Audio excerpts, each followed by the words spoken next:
Project 1982లో Indira Gandhi గారు నెహ్రూ గారు foundation వేస్తే 82లో మొదలుపెట్టిన ప్రాజెక్ట్ ఒక పవర్ ప్రాజెక్ట్తో పాటు ఇరిగేషన్ ఇస్తూ 308 టీఎంసీల కెపాసిటీతో ఈనాటి వరకు కూడా చెక్కు చెదరలేదు.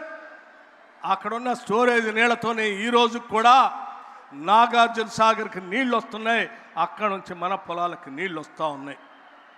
అలాగే జోరాల ప్రాజెక్ట్ 1981లో మొదలుపెట్టిన కట్టినటువంటి ప్రాజెక్ట్ ఈనాటికి కూడా చెక్కు చెదరలేదు. రైట్ కెనాల్ లెఫ్ట్ కెనాల్ ద్వారా మల్టీపర్పస్ డ్యామ్గా అది పనిచేస్తూనే ఉంది. అది కృష్ణా నది పైన చివరికి పులిచింతల ప్రాజెక్టులు కూడా ఆనాటి కాంగ్రెస్ ప్రభుత్వాలు కట్టాయి. మిత్రులారా, గోదావరి నది పైన ఎస్ఆర్ఎస్పి శ్రీరామ్ సాగర్ ప్రాజెక్ట్ 112 టీఎంసీల కెపాసిటీతో 1977లో 10 లక్షల ఎకరాలకి సాగునీరు అందించేటట్టుగా 4 కాలువలతో కాకతీయ, సరస్వతి, లక్ష్మి ఫ్లడ్ కెనాల్తో కడితే ఈనాటికి కూడా ఆ ప్రాజెక్టు చెక్కు చెదరలేదు. ఈనాటికి కూడా కాకతీయ కెనాల్ ద్వారా మన ఖమ్మం జిల్లాలో ఉన్నటువంటి తిరుమలాయపాలానికి కూడా నీళ్ళు వస్తూ ఉన్నాయి. దీని కెపాసిటీ 212 టీఎంసీలుగా ఉంది.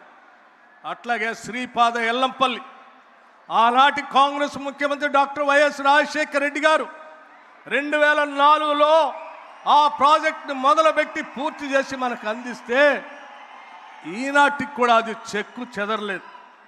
ఇప్పటికి కూడా అద్భుతంగా కొనసాగుతూనే ఉన్నాయి.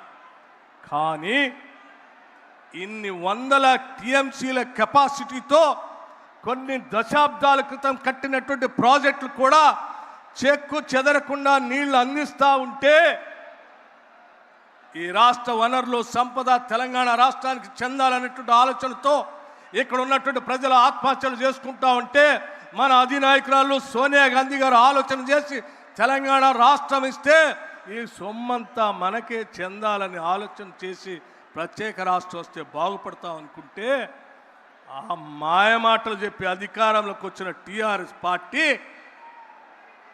కాళేశ్వరం కట్టక ఒక ప్రాజెక్ట్ కట్టిందయ్యా. కాళేశ్వరం ప్రాజెక్ట్ ఏమైందయ్యా? కాళేశ్వరం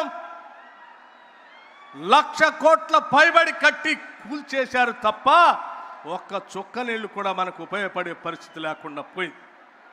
డాక్టర్ బాబాసాహెబ్ అంబేద్కర్ పేరు మీద ఆనాటి కాంగ్రెస్ ప్రభుత్వం మొదలుపెట్టినటువంటి ప్రాజెక్టు 38,000 కోట్లతో మొదలు పెడితే 11,000 కోట్ల రూపాయలు పూర్తి చేస్తే కేవలం మిగిలి ఉన్నటువంటి 27,000 కోట్లతో కంప్లీట్ చేస్తే 16.5 లక్షల ఎకరాలకి నీళ్లు, 7 జిల్లాలకి మంచినీళ్లు, హైదరాబాద్ ఇండస్ట్రీకి నీళ్ళు ఇచ్చేటువంటి ప్రాజెక్ట్ని 27,000తో అయిపోయేటువంటి 27,000 కోట్లతో అయిపోయేటువంటి ప్రాజెక్ట్ని పేరు మీద నిన్న ముఖ్యమంత్రి గారు రేవంత్ రెడ్డి గారు, ఉత్తమ్ కుమార్ రెడ్డి గారు ప్రజెంటేషన్ ఇచ్చినప్పుడు చూసాము. ఆ ప్రాజెక్టు 1,40,000 కోట్లకు పెరిగింది. ఎక్కడ 27,000 కోట్లు, ఎక్కడ 1,47,000 కోట్లు?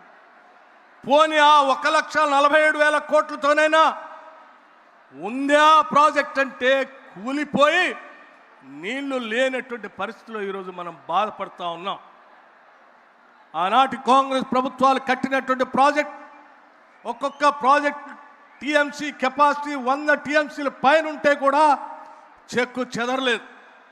కానీ మేడిగడ్డ, అన్నారం, సుందిళ్ళ, మేడిగడ్డ వచ్చి కేవలం 5 టీఎంసీలు, అన్నారం వచ్చి 10 టీఎంసీలు, లేకపోతే సుందిళ్ళ వచ్చి ఒక 8 టీఎంసీల కెపాసిటీలో ఉన్న ఈ ప్రాజెక్టులే కేవలం 10 టీఎంసీ లోపులోనే నీళ్లు మోయలేకుండా ఈ కొట్టుకొని పోయే పరిస్థితి వస్తే ఎంత దుర్వినియోగం చేశారో నిధులు ఒక్కసారి ఆలోచన చేయాల్సిందిగా యావత్ రాష్ట్ర రైతాంగ సోదరులందరికీ తెలియజెప్పడం కోసమే నేను ఈ లెక్కలు చెప్పానని మీ అందరికీ నేను సవినయంగా మనవి చేస్తూ ఉన్నాను.